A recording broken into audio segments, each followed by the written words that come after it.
Rated T for Teen.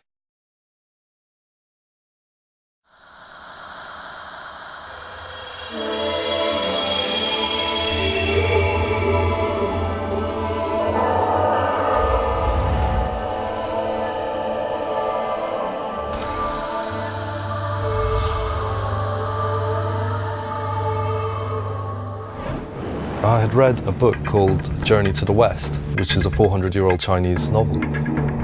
Welcome to Slave Ship 909. It's been adapted into lots of different mediums. There was a TV show in the UK which was massive. Damon Albarn just did an opera. So it's always had this kind of undercurrent of coolness about it. Remaining journey time is estimated at 16 hours. Tamim and I talked about the possibility of doing a game which is driven by two characters, and it's quite a big and quite an ambitious thing to do, to actually want to invest in an emotionally complex journey just between two characters. Free from the random hazards of the wild. As soon as the project started, I grabbed a copy of Journey to the West and we sat down, read through it, and just kind of looked at what elements we could use. So we took that book and based it in a post-apocalyptic North America. Replaced all the magic of the old book with technology and the demons with military droids.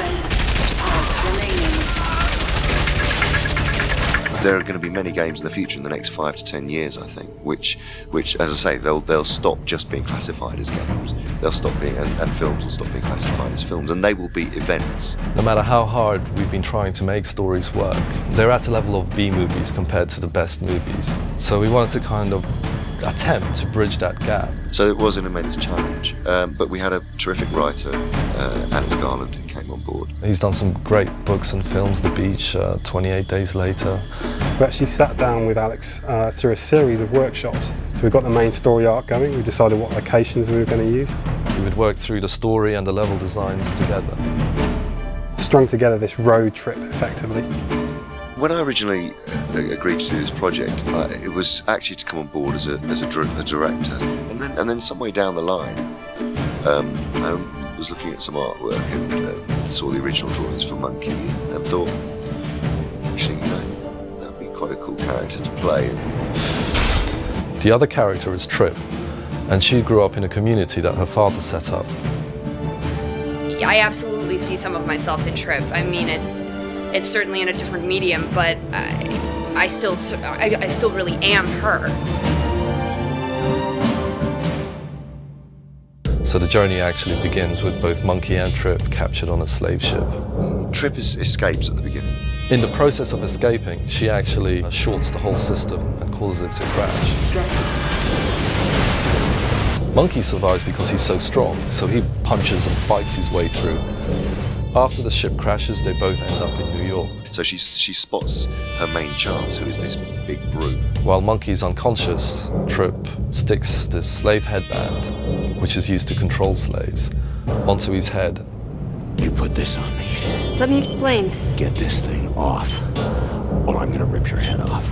And he has to obey her orders, or else she causes him an immense amount of physical pain. Stop!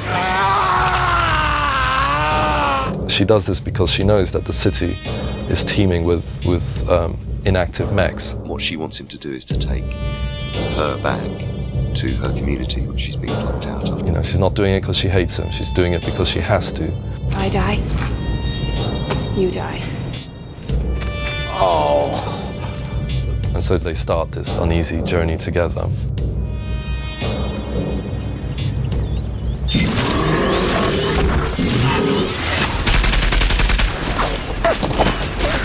Get out! She's the brains, if you like, and you're the brawn, and together you can defeat pretty much anything you come across.